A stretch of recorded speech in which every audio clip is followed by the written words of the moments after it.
From ashes to arsenal. The sky over New Geneva burned crimson, not from sunset, but from the fires that had consumed the city for 3 days straight. Commander Elena Reyes stood atop the remains of what was once the European Defense Headquarters, her eyes fixed on the alien vessel hovering above the distant mountains. Its smooth obsidian surface absorbed light rather than reflected it, like a hole torn in reality itself. "Commander, we found more survivors," Lieutenant Torres reported, his uniform tattered and face smudged with ash. 37 civilians and 3 military personnel. They were hiding in the subway tunnels. Elena nodded without turning. "Get them to the transport. We leave in 20 minutes." 2 weeks had passed since the first Shrike vessels appeared in Earth's orbit without warning. No communication, no demands, just death from above. Major cities had been reduced to rubble in hours. Billions dead. The remaining military forces had scattered to hidden facilities across the globe, bringing whatever civilians they could save. "Any word from the Pacific Command?"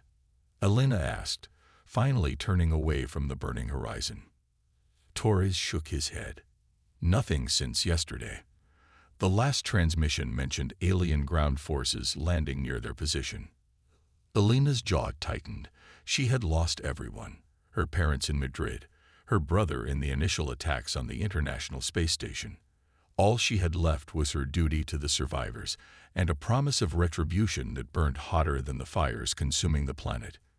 The sanctuary, the underground facility beneath the Swiss Alps, had been built decades ago as a doomsday shelter for government officials.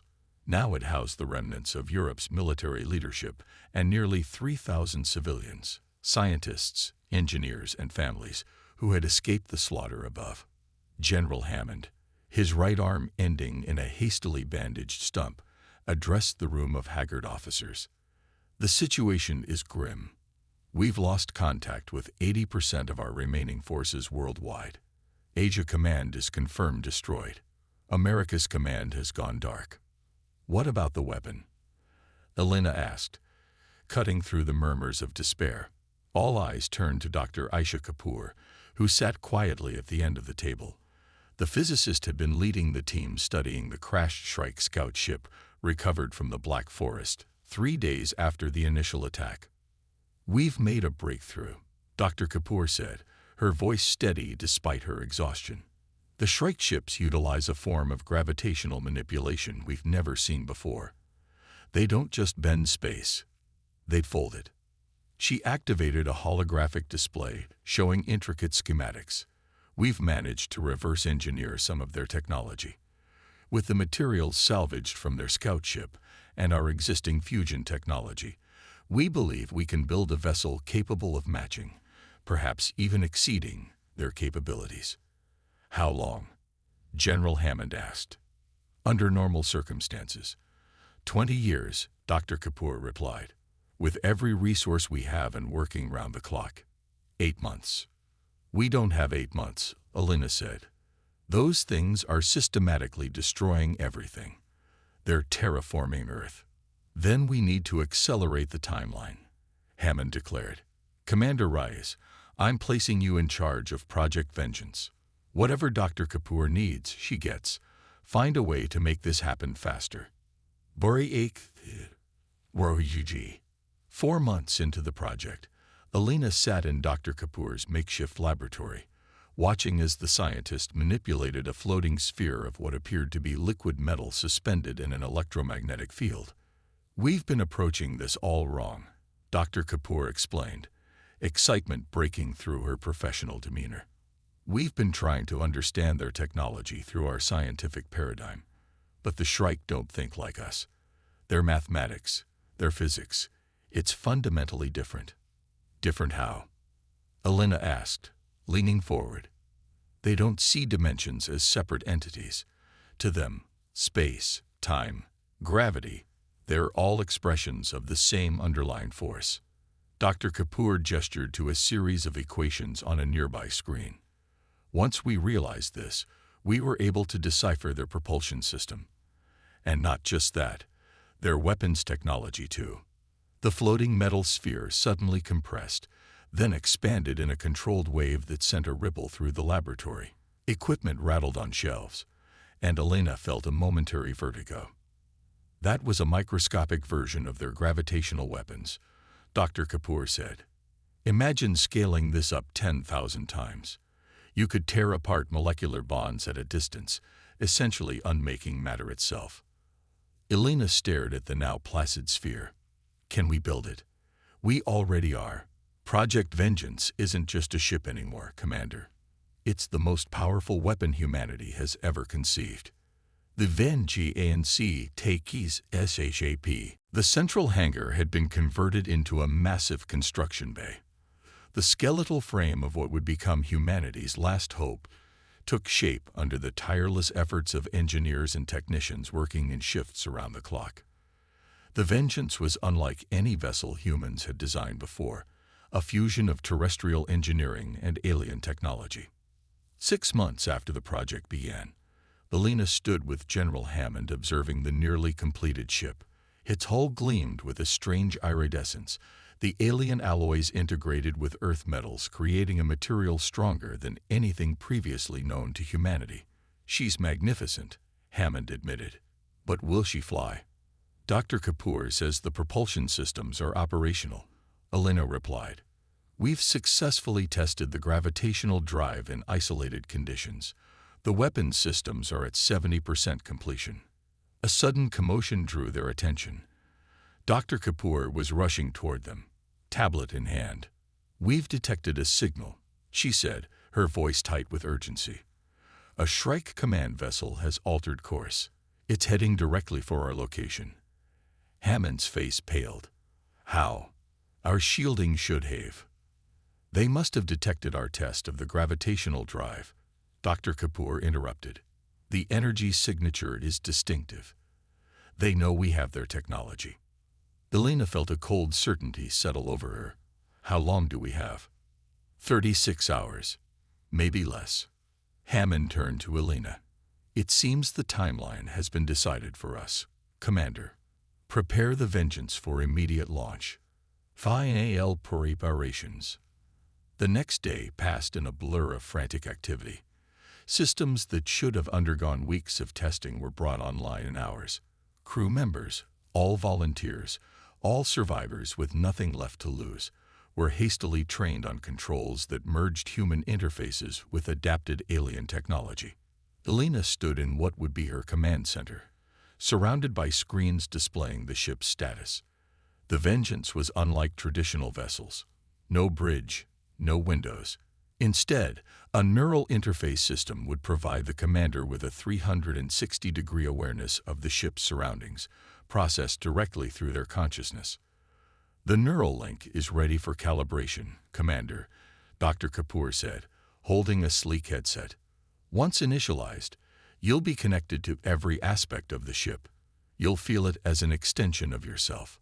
Will it hurt? Elena asked, eyeing the device. Yes, Dr. Kapoor answered honestly, but we don't have time for a gentler approach. Elena took the headset. Let's do it. The pain was beyond anything she had experienced, like having her consciousness torn apart and reconstructed. When it subsided, she gasped, overwhelmed by new sensations. She could feel the entire ship, from the engine core pulsing like a second heart to the outer hull where temperature sensors registered the cool underground air. Neural calibration complete, she said, her voice strange to her own ears. The Vengeance is ready. HFY is. The mountain above them trembled as the Shrike command vessel entered Earth's atmosphere, homing in on their location with terrifying precision. The facility's sensors tracked it descending through the clouds, its massive form blotting out the sun. All civilian personnel have been evacuated to the secondary shelters, Torres reported as crews made final preparations for launch. The remaining military personnel are aboard as ordered. Dr. Kapoor is making final adjustments to the gravitational shield. Elena nodded, feeling the information through her neural link simultaneously. Status of the Shrike vessel. 20 minutes out. They're scanning the mountains. General Hammond approached Elena, his remaining hand extended. This was supposed to be my command, you know. But after this, he gestured to his missing arm. I'd only slow you down. Elena clasped his hand. We'll return, General. No, he said quietly. Your mission isn't to return. It's to make them pay. He pressed something into her palm, a small data crystal. This contains the coordinates of 3 other hidden facilities on Earth where we've managed to preserve some of our people. When you succeed, find them. They'll need leadership to rebuild. A violent explosion rocked the facility.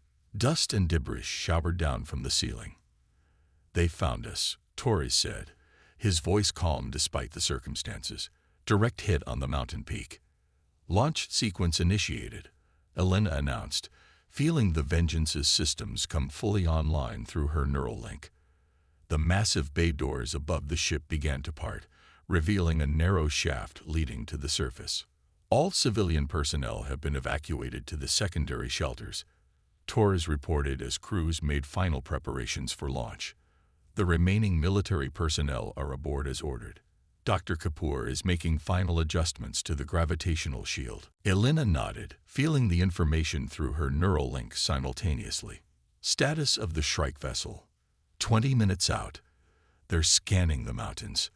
General Hammond approached Elena, his remaining hand extended. This was supposed to be my command, you know. But after this, he gestured to his missing arm. I'd only slow you down. Elena clasped his hand. We'll return, General. No, he said quietly. Your mission isn't to return. It's to make them pay. He pressed something into her palm, a small data crystal. This contains the coordinates of 3 other hidden facilities on Earth where we've managed to preserve some of our people. When you succeed, find them. They'll need leadership to rebuild. A violent explosion rocked the facility. Dust and debris showered down from the ceiling. They found us, Torres said, his voice calm despite the circumstances. Direct hit on the mountain peak. Launch sequence initiated, Elena announced, feeling the Vengeance's systems come fully online through her neural link. The massive bay doors above the ship began to part, revealing a narrow shaft leading to the surface. Godspeed, Commander, Hammond said, stepping back as the ship's gravitational field activated, creating a protective bubble around the vessel. Elena felt a surge of power as the alien-derived engines engaged. The Vengeance rose smoothly, accelerating up the launch shaft. Through the ship's sensors, she detected the Shrike vessel directly above, preparing another devastating attack.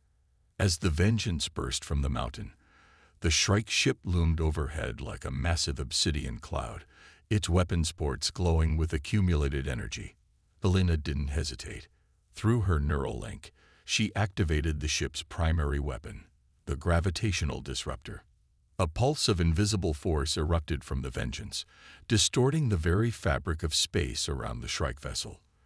For a moment, nothing seemed to happen. Then, with terrifying elegance, the alien ship began to collapse in on itself, its structure compressing under forces it was never designed to withstand. Elena felt no triumph as she watched humanity's first victory against the invaders. There was no time for celebration. The Vengeance accelerated upward, breaking through the atmosphere into the cold embrace of space. Earth, scared and burning, receded below them. Ahead lay the stars, and somewhere among them, the homeworld of the species that had brought humanity to the brink of extinction.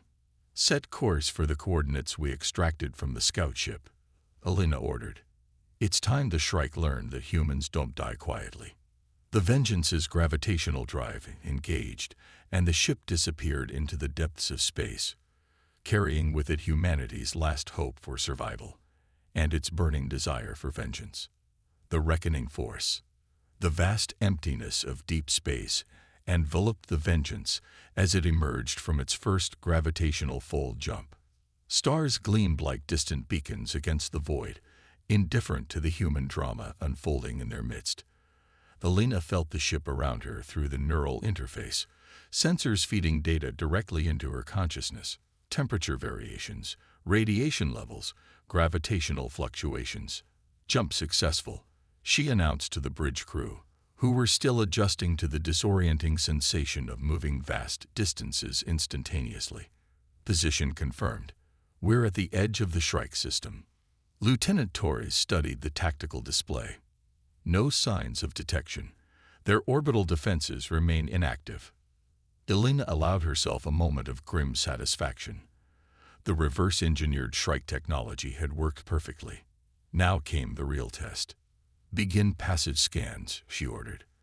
I want to know everything about this system before we make our presence known. The data flowed into her mind through the neural link. 7 planets orbiting a blue-white star. The fourth world clearly the Shrike homeworld. Unlike Earth with its blues and greens, this planet gleamed with metallic structures visible even from space. Orbital platforms and shipyards encircled it like artificial rings. It's beautiful, Communications Officer Chen whispered, looking at the magnified images on the main screen. So was Earth, Elena replied coldly. Prepare the gravitational disruptors. We're going to hit their primary shipyard first. First strike E. The Vengeance glided through space, its adaptive hull absorbing ambient radiation and rendering it nearly invisible to standard detection systems. They approached the massive orbital shipyard, where dozens of Shrike vessels in various stages of construction hung suspended in vacuum. We're within optimal range, Torres reported. Weapons primed. Elena hesitated, her finger hovering over the command interface. In her mind's eye, she saw New Geneva burning, the billions of lives snuffed out without warning or mercy. The memory hardened her resolve. Fire. The gravitational disruptor activated, sending an invisible wave of distorted space-time toward the shipyard. The effect began subtly, a slight bending of light around the massive structure, then accelerated catastrophically. Metal twisted and compressed, structural supports folded in on themselves, and entire sections of the shipyard imploded as fundamental forces rewrote themselves within the affected zone. Within minutes, what had been the pride of Shrike engineering was reduced to a cloud of compressed debris no larger than the Vengeance itself. Target neutralized, Torres confirmed, his voice steady despite the awesome destruction they had just unleashed. Elena felt no satisfaction, only cold purpose. They know we're here now. Prepare for defensive maneuvers. The response was immediate. Alarms blared as sensors detected multiple Shrike vessels converging on their position. Unlike the ships that had attacked Earth, these moved with precision and coordination that suggested they were piloted by the Shrike military elite. 7 warships approaching, Torres announced. Energy readings suggest they're charging weapons. Evasive pattern Delta, Elena commanded, feeling the Vengeance respond to her thoughts as she initiated a complex series of maneuvers designed to confuse targeting systems. The first Shrike attack missed, energy beams slicing through empty space where the Vengeance had been moments earlier. The human vessel banked sharply, bringing its secondary weapons to bear. Conventional railguns online, Weapons Officer Park reported.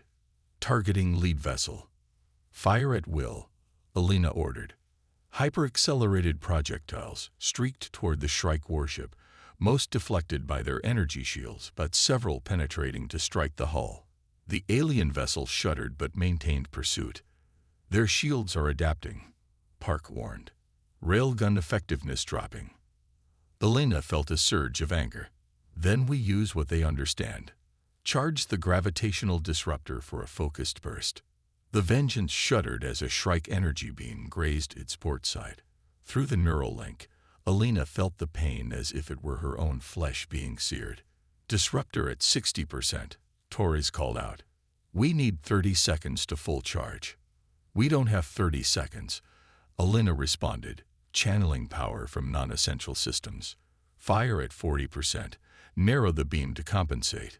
The disruptor fired again. The reduced power focused into a precision strike that caught the lead Shrike vessel amidships. Unlike the shipyard's catastrophic implosion, this attack created a localized distortion that tore a gaping hole through the alien ship. Secondary explosions rippled along its length as atmosphere vented into space. Direct hit, Park confirmed. Lead vessel disabled. Remaining ships are adjusting formation. Elena didn't wait for their response. Prepare for emergency fold jump. Get us out of here. The Vengeance's gravitational drive engaged, and space twisted around them. When reality stabilized, they were 2 light years away, hidden in the shadow of a gas giant in an uninhabited system. Damage report, Elena demanded. Hull integrity at 87%. Chief Engineer Takahashi responded. Port gravitational shield emitters damaged but functional. We can make repairs within 6 hours. Elena nodded, finally allowing herself to breathe. They had struck the first blow, but this was just the beginning. Set repair teams to work immediately, and get me everything we recorded about their weapons and defenses. We need to adapt faster than they do. Revelations. While repair teams work to restore the Vengeance to full operational capacity, Dr. Kapoor pored over the data they had captured during their brief engagement with the Shrike forces. Commander, you need to see this, she said, entering the strategy room where Elena was planning their next strike. The physicist interfaced her tablet with a holographic display, bringing up analytical models of the Shrike vessels they had encountered. There's something strange about their ships, Dr. Kapoor explained, highlighting specific sections. The design is fundamentally different from the vessels that attacked Earth, more sophisticated in some ways, but also different philosophically. Elena frowned. Explain. The ships that devastated Earth were essentially automated drones, weapons platforms with minimal crew requirements. But these, she gestured to the hologram, these are designed with biological entities in mind. Life support systems, habitation areas. They're warships, not extermination vehicles. Are you suggesting they sent their second-rate technology to attack Earth? Elena asked, incredulous. No, Dr. Kapoor said slowly. I'm suggesting that whoever attacked Earth might not be the same faction we just engaged. The implications hung heavy in the air. Elena's neural link to the Vengeance throbbed with her rising pulse. We need more information, she decided, preferably directly from the source. Cape 2R. 2 days later, the Vengeance lay in wait near a small Shrike outpost they had identified on the system's periphery. Intelligence suggested it was a communications relay station with minimal defenses and a small crew. Boarding team ready, Torres reported from the launch bay, where he stood with 15 soldiers in adaptive combat suits. Objective is to secure the command center and extract any intelligence we can. Secondary objective is to capture a Shrike officer for interrogation. Elena nodded, feeling uneasy about sending her people into harm's way, but knowing it was necessary. Remember, we need them alive if possible. We have too many questions that need answers.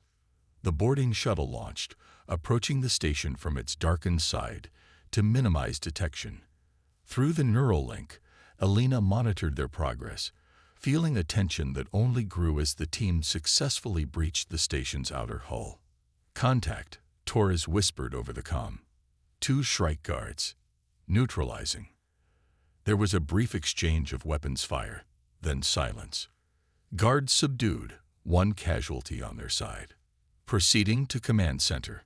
The minutes stretched as the boarding team worked their way through the station's curved corridors. Then, command center secured, Torres reported. We have 3 Shrike officers in custody, downloading their database now. Relief washed over Elena. Good work. Extract as soon as the download is complete. An hour later, Torres stood in the Vengeance's secure holding area, facing the captured Shrike officers. The aliens were tall and slender, their bodies covered in smooth iridescent scales that shifted color with their movements. They had 4 arms and elongated heads with large compound eyes that regarded the humans with what might have been fear or curiosity. Dr. Kapoor approached one of the aliens carefully, holding a translation device based on the language files extracted from the downed scout ship on Earth. We want information, she said, the device converting her words into the clicking, musical language of the Shrike. Why did you attack our world? The alien's scales rippled with green and blue patterns. Its response came through the translator in fragmented English. Attack, not understand. What world? We know no conflict with your kind before. Elena stepped forward. Earth, the blue world in the system you call Sector 18D. Your ships reduced our cities to ash 3 months ago. The Shrike officer's scales darkened to a deep purple.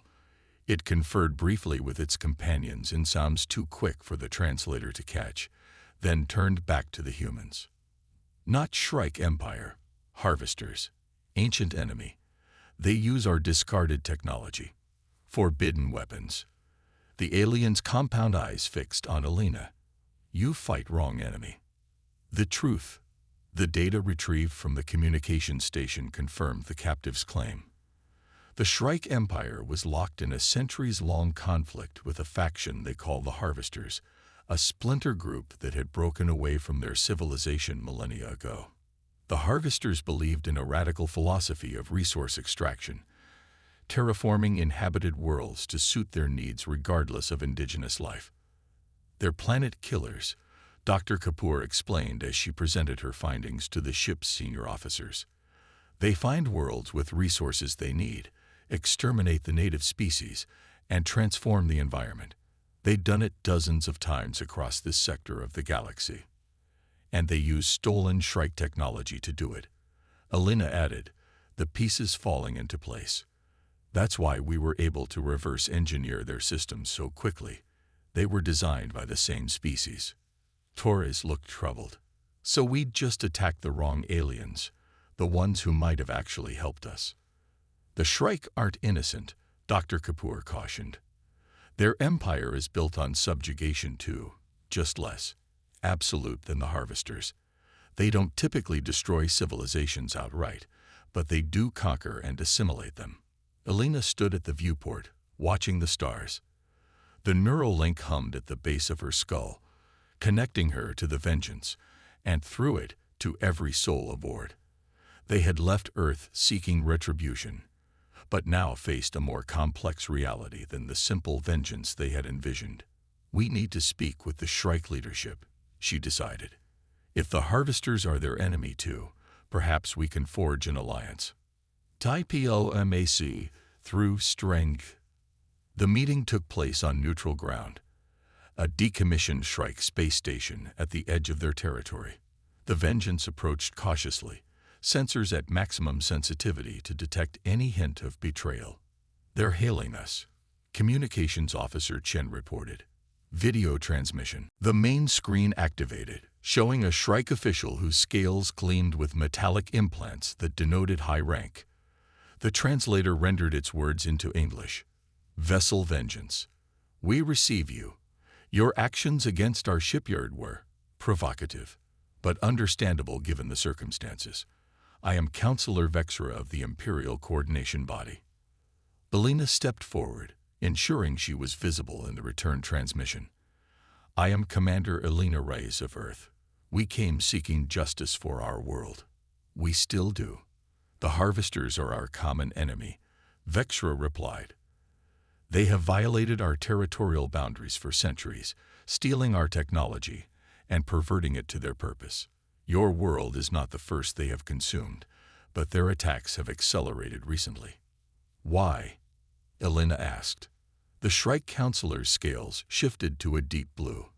They are desperate. Resources in their controlled systems are depleting. They seek new worlds with increased urgency. And what do you propose? An alliance of necessity. Your vessel possesses adaptations to our technology that we find intriguing. Together, we might finally end the Harvester threat. Elena considered this carefully. The neural link to the Vengeance thrummed with the collective anxiety of her crew. They had come so far seeking enemies, only to be offered allies. Before we agree to anything, she said firmly, we require proof that the Harvesters are not acting under Shrike direction, and we need your commitment to help us locate any remaining Harvester vessels that might threaten other human outposts. Acceptable terms, Vexra responded. We will provide access to our intelligence on Harvester movements. In exchange, we request technical collaboration on your gravitational weapon advancements. A dangerous request, Alina knew. Giving up their only advantage could prove fatal if this offer of alliance was a deception. But the alternative, continuing to fight the wrong enemy while the true destroyers of Earth remained unpunished, was unacceptable. We have an agreement, Alina said finally. But understand this, if we discover any deception, the vengeance will return to Shrike space. And next time, we won't limit ourselves to a single shipyard. The final hunt. 3 weeks later, the Vengeance emerged from a gravitational fold jump into a system at the edge of charted space. According to Shrike intelligence, this was the location of the primary harvester fleet, the same vessels that had reduced Earth to a burning ruin. Alina stood on the bridge, the neural link providing real-time tactical data, as 5 Shrike warships emerged from their own fold jumps nearby, taking up formation alongside the Vengeance. Harvester fleet detected, Torres announced, his voice tight with anticipation. 17 vessels, including what appears to be their command ship. Alina studied the tactical display. The harvesters had no idea they were walking into a trap. They believed they were approaching another defenseless world ripe for consumption. Open a channel to the Shrike vessels, she ordered. When the connection was established, she addressed their allies. Remember our agreement. The Harvester command ship is ours. The acknowledgement came immediately. Understood, Vengeance. The periphery vessels are our target. May your weapons strike true. Alina turned to her crew, seeing in their faces the same mix of determination and apprehension she felt. This is for Earth, she said simply. All stations, battle positions, gravitational disruptors at full power. The combined fleet accelerated toward the unsuspecting harvesters. The element of surprise was total. The harvesters had never faced a coordinated attack from both Shrike forces and a ship utilizing their own stolen technology. The battle was swift and brutal. The Shrike warships engaged the outer harvester vessels with devastating precision, their weapons tearing through hulls designed to withstand atmospheric entry, but not concentrated military assault.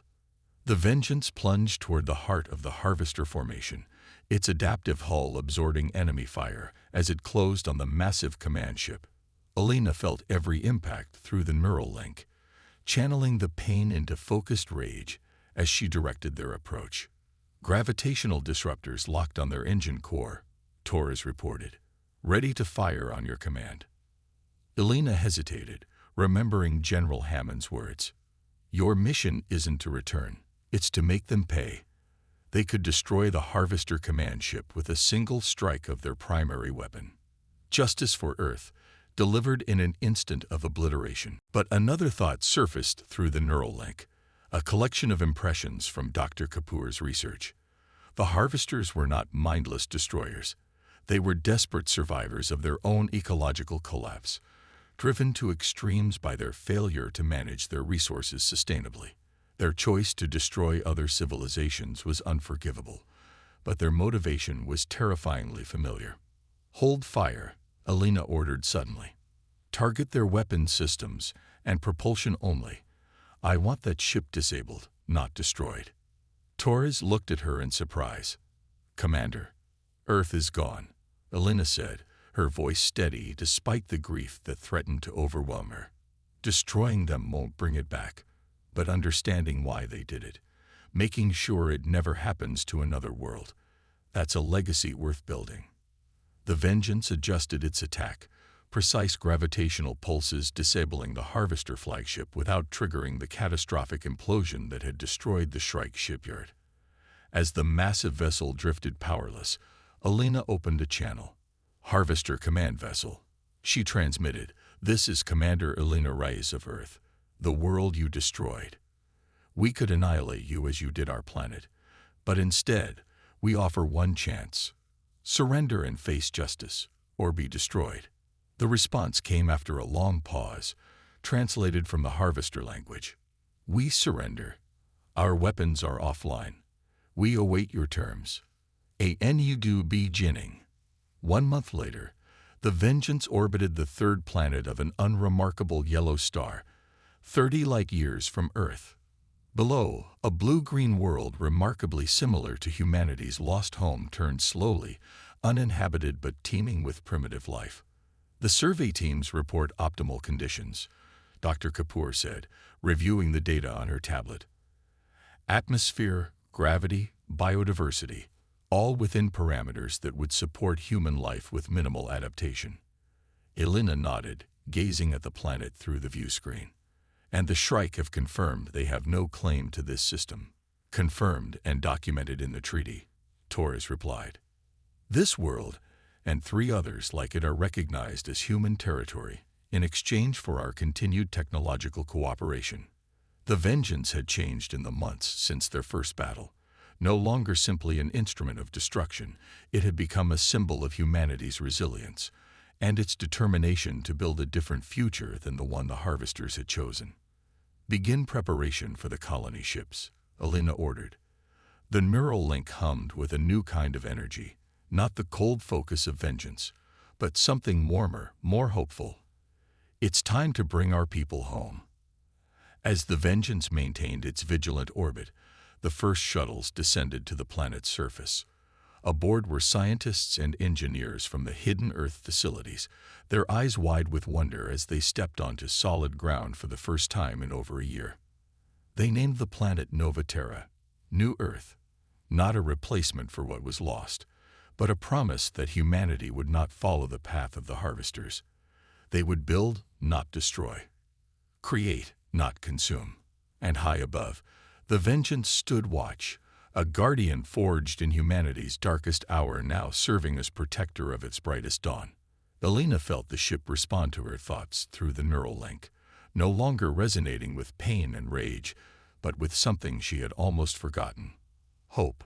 The Harvester of Worlds had unwittingly sown the seeds of their own destruction, and from those seeds, humanity would rise again, reaching for the stars not with clenched fists but with open hands.